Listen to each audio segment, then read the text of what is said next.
hate princess books. Because my opinion is their dresses look weird on them, and I hate that. I hate it. Hate it, hate it, hate it. And this book is 100 pages.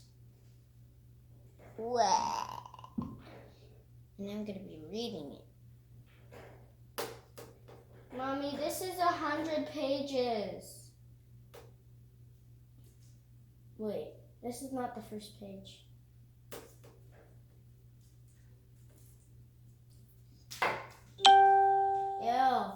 Once upon a time, there was a gentleman who lived in France with his young daughter. He wanted to find a stepmother for his daughter and was delighted when he met a beautiful woman with 2 daughters of her own. Fia? Sadly, yeah? Can you please put the recorder down? Seriously? I am. It's just boring. Sadly, soon after the marriage, the father died, leaving the young girl alone with her new stepfamily. And yeah, the stepmother and her daughter were beautiful, but they were not kind. They cared only about how they looked and how much money they had. They forced the young girl to do all the cooking and cleaning. They stole her clothes and forced her to wear rags. They took her bedroom, leaving her to sleep on the floor next to the fireplace. She would wake up covered in the black cinders left by the burning logs. They laughed and called her Cinderella.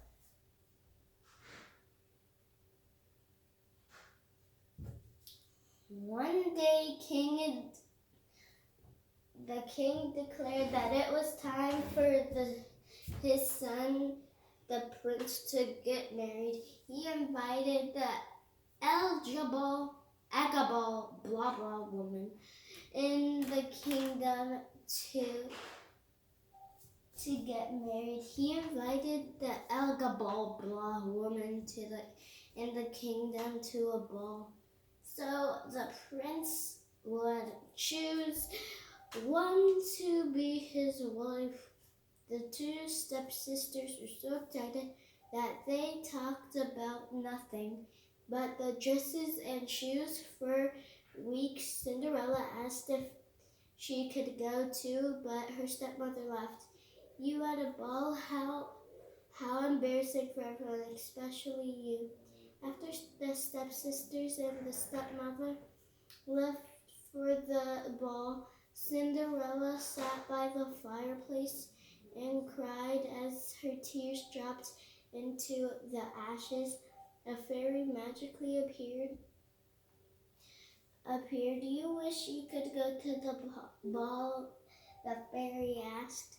Cinderella nodded. I will help you. Run into the garden and bring me a pumpkin. And Cinderella, the fairy, a pumpkin. The fairy, what in the world? When Cinderella bought the fairy a pumpkin, the fairy waved her wand and the pumpkin became a carriage. What in the world? Now I need a few animals. The fairy said, yeah? Can you be quiet for a while? Just a second. Okay, 1 second.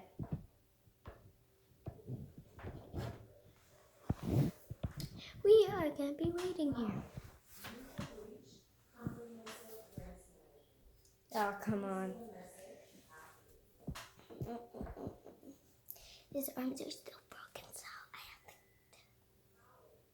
He can move a little. See? He can move a little, but then soon he will not be able to move. So you have to move him. See? Muscle.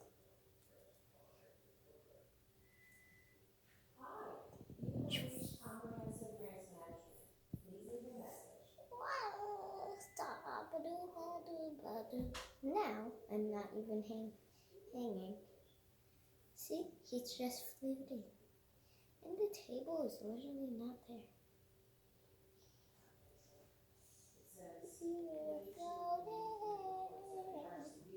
You're floating. Why would you think do, do, do, do, do, do, do.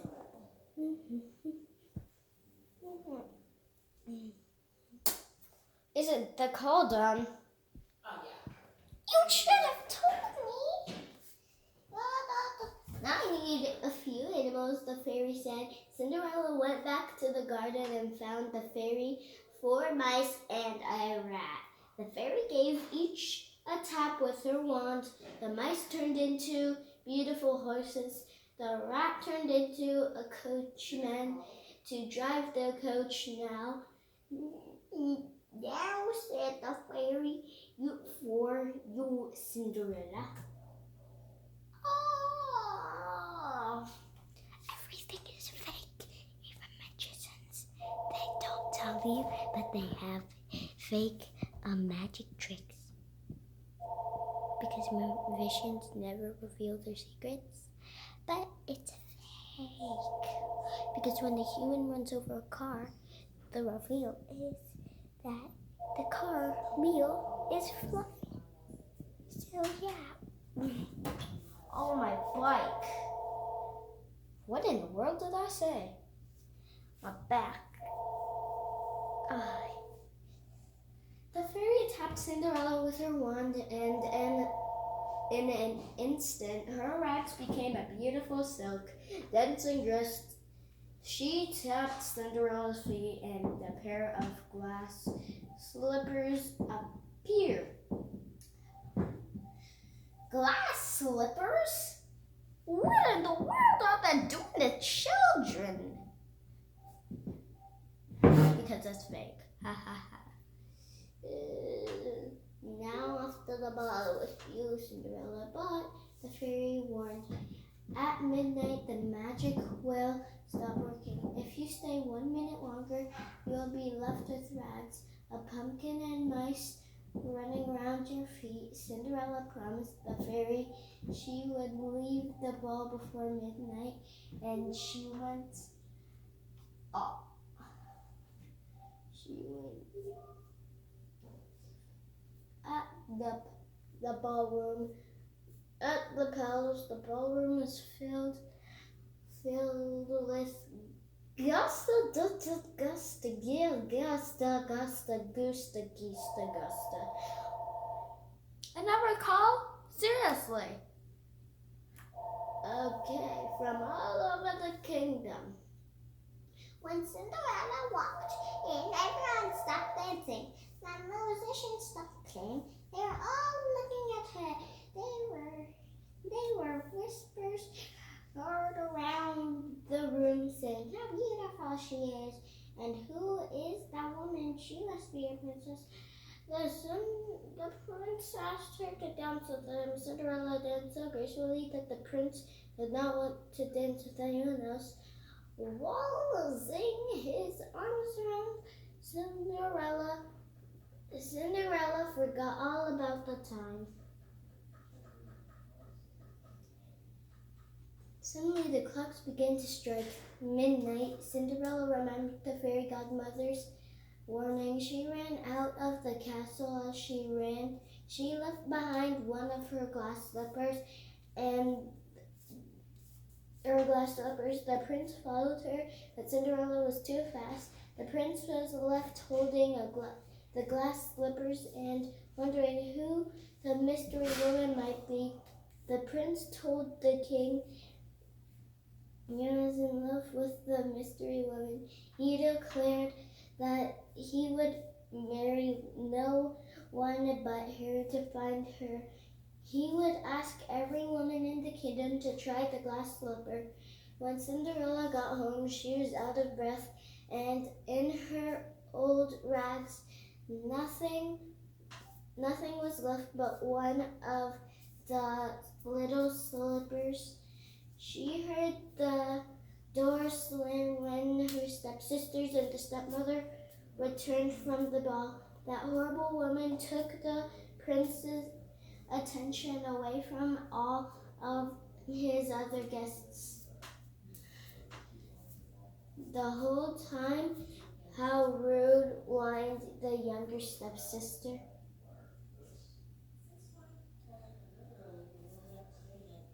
Oi, oi, oi.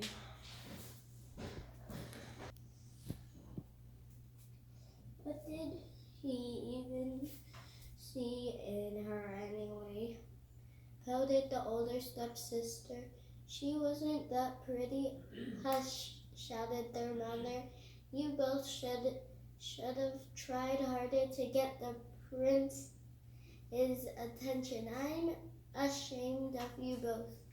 Without even looking at Cinderella, the three of them stormed off to bed, bickering as they went.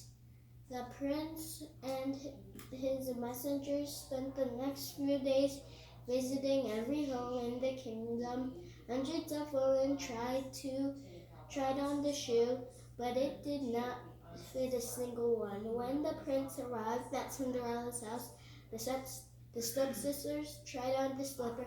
It did not fit. Just as the prince was turning to leave, Cinderella asked if she could try. The stepsisters and the stepmother laughed, but when Cinderella slipped her foot into the magic slippers, rags turned back into a beautiful gown. The prince knew this woman was from the ball. A few days later, they were married and they lived happily ever after.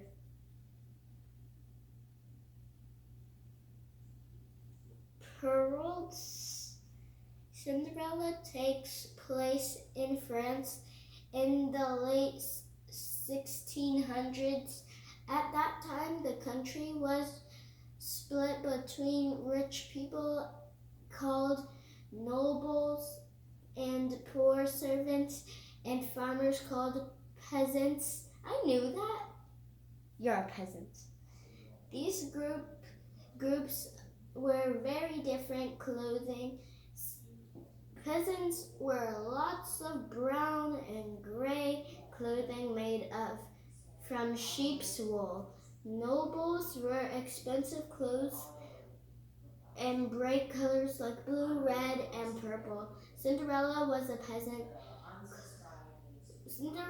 peasant clothes turned into a beautiful gown made of a fabric called silk, which only the richest people could buy. Charles Perrault was a French writer who lived in the 1600s. He wrote stories that were based on folk tales from many cultures and countries. Some of his most popular stories were the tales of Mother Goose, Little Red Riding Hood, Cinderella, and the Sleeping Beauty. Okay, well, I'm not going to read the other stories because it's 100 pages, so subscribe, hit the notification bell, and give us a big thumbs up.